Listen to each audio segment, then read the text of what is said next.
मोहतरम नाज़रीन, अस्सलाम वालेकुम। जैसा कि आप जानते हैं, इस वक्त पूरी रियासत में एक मसला बहुत गर्म है और तमाम मुस्लिम तबका अपनी शदीद नाराजगी का इजहार कर रहा है, और वो है रियासती काबीना में हाल ही में तोसी हुई है जिसमें 3 वज़रा को शामिल किया गया है, लेकिन इस मौके पर भी मुस्लिम कायदीन को नजरअंदाज किया गया है। रियासती काबीना में किसी भी मुसलमान को नुमाइंदगी नहीं है। इस पर तमामी शोबयात की जानिब से बरमला जो सो नाराजगी और बरहमी का इजहार किया जा रहा है। तो मैं यहाँ पर कुछ उलमा के साथ बैठा हुआ हूँ। मेरे साथ जो सो रियासती जिला हज कमेटी के सदर जनाब मौलाना आबिद कासमी साहब हैं, तो उनसे हम सवाल करेंगे कि इस तनाजुर में आप अपने क्या तासुरात बयान करेंगे कि जो मुसलमानों को जो नजरअंदाज किया जा रहा है मौजूदा हुकूमत की जानिब से, इस ताल्लुक से आप क्या कहेंगे? बिस्मिल्लाहिर्रहमानिर्रहीम। रियासती इलेक्शन में मुसलमान कांग्रेस पार्टी को लाने के लिए 100% मेहनत किए हैं और मुसलमान जो है कांग्रेस को लाने के लिए सेंट्रल में भी कांग्रेस होनी चाहिए, रियासत में भी कांग्रेस होनी चाहिए, और ख़ास तौर पर कर्नाटक के तर्ज पर रियासत तेलंगाना में मुसलमान मेहनत कर कर कांग्रेस पार्टी को लाया है ताकि कांग्रेस पार्टी वो सेकुलर तर्ज पर हुकूमत करे और अच्छे अंदाज में हुकूमत करे, फ़िरका वाराना फसादात को ख़त्म करे और मुसलमानों के साथ अच्छा सलूक हो। लेकिन ये जो 20 माह से कांग्रेस गवर्नमेंट बनी है, मुसलमान मुसलसल नाइंसाफ़ी का शिकार होते जा रहे हैं। मुसलमानों को जो उम्मीद थी कि कांग्रेस गवर्नमेंट आने के बाद यहाँ पर सेकुलर गवर्नमेंट रहेगी और अच्छा सलूक करेगी, मुसलमान अपने उस गुमान से जो है बिल्कुल अलग होते जा रहे हैं और वो जो गुमान मुसलमानों का था वो गुमान सही साबित नहीं हो रहा है। तो इसलिए हम अब ये समझ रहे हैं कि कांग्रेस जो है अपने मंशूर पर नहीं चल रही है, बल्कि जिस तरह जो है दूसरी पार्टियां हैं वो फिरका परस्ती के तर्ज पर गवर्नमेंट को चला रही है, कांग्रेस भी उसी रविश पर चल रही है। यानी कि आप रास्त ये कहना चाह रहे हैं कि कांग्रेस जो हिंदुत्व की तरफ गामजन हो रही है। सालों से आपकी जो उलमा है बहुत बड़ी तादाद है और आपकी एक तंजीमें भी हैं बहुत सी, और तमाम जोशों से ये बात आ रही है कि रियासती काबीना में मुसलमानों को शामिल करना चाहिए।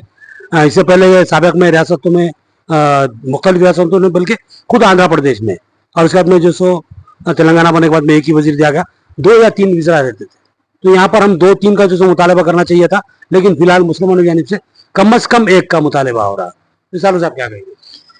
ये भी बड़े अफसोस की बात है कि इससे पहले कभी भी जो है तेलंगाना की गवर्नमेंट में हमेशा कैबिनेट में 2-3 वज़रा रहते थे और अभी भी जो है मुसलमान जो है उम्मीद लगाए हुए थे कि पहली मर्तबा जब कैबिनेट में जो है वज़रा को कलमदान दिए गए, दूसरी मर्तबा दिए गए, फिर तीसरी मर्तबा दिए गए, तो मुसलमान ये उम्मीद लगाया हुआ था कि किसी न किसी मौके पर मुस्लिम वजीर को कलमदान दिया जाएगा।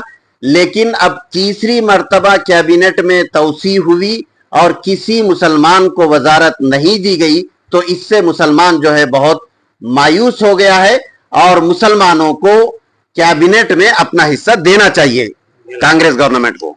ये आपका डिमांड है। अगर जिस तरह से नजरअंदाज किया जा रहा है ये रविश, अगर कांग्रेस अगर बरकरार रखती है अपनी रविश को, तो क्या इसके असरात मुरतब होंगे? क्या इसके ये जो असरात है लोकल बॉडी इलेक्शंस पर या जो आने वाले असेंबली इंतखाब पर मुरतब हो सकते हैं? अगर कांग्रेस गवर्नमेंट अपनी इस रविश में तब्दीली नहीं लाती है तो आइंदा बल्दिया के इलेक्शन भी आने वाले हैं और आइंदा रियासती असेंबली इलेक्शन भी आने वाले हैं। इसके ज़रूर असरात इन इलेक्शनों पे ज़रूर पड़ेंगे। मुसलमान कांग्रेस से जो है यानी दूर होता चला जाएगा। मोहतरम नाजरीन, ये थे हमारे मौलाना आबिद कासमी साहब जो जिला हज कमेटी के सदर हैं और मुस्लिम तबके से बहुत ज़्यादा जुड़े हुए हैं। हज के मौके पर जब भी होता है आजमीन की खिदमत में हमेशा सरगर्म रहते हैं। मुसलमानों की नफ्स को समझते, मुसलमानों के मसाइल को समझते।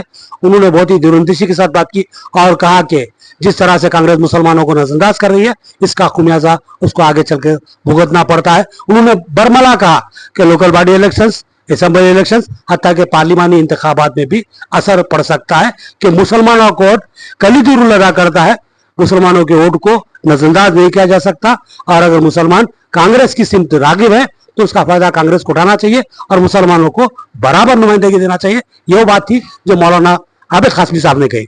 जैसे कि आप जानते हैं रियासती काबीना में तोसीक की गई है कि नए विजरा को शामिल किया गया है, लेकिन इस मौके पर भी मुस्लिम तबके को नजरअंदाज किया गया। पहली मरतबा जब काबीना तश्कील अमल में लाई गई थी तो उस वक्त तवक्को की जा रही थी कि किसी मुसलमान को विजरात में शामिल किया जाएगा, लेकिन ये बहाना बनाया गया था कि ये कोई एमएलसी नहीं है, कोई एमएलए जीता हुआ नहीं है, लिहाजा जिस विजरात में मुसलमान को शामिल नहीं किया जा सकता।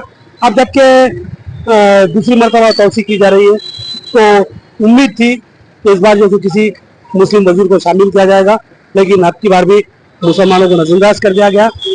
हालांकि साबिक में BRS हुकूमत जबकि महमूद अली साहब एमएलसी नहीं थे, ना जो सो दोनों आवाम में से किसी के भी मेंबर नहीं थे, उसके बावजूद भी उनको जो सो डिप्टी चीफ मिनिस्टर बनाया गया, फिर उसके बाद में उनको एमएलसी बनाया गया, दूसरी मरतबा फिर उनको होम मिनिस्टर बनाया गया।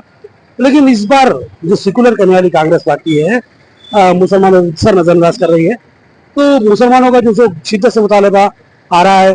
आवाम लीग ने पहली मरतबा जब आवाज उठाई थी कि कांग्रेस मुसलमानों के साथ नाइंसाफी कर रही है, हुकूक को सल्ब कर रही है, तो उसके बाद पूरा ही मुस्लिम तबका शिद्दत के साथ इस बात का मुतालबा कर रहा है कि रियासती काबीना में किसी मुसलमान को शामिल किया जाए। बिलखुसूस लोग इसरार है कि मोहम्मद अली शब्बीर जो कि देरीना तजुर्बेकार कायद हैं, उनको रियासती काबीना में शामिल करना बहुत लाजमी है और मुसलमान इसके लिए शिद्दत से मुतालबा करें।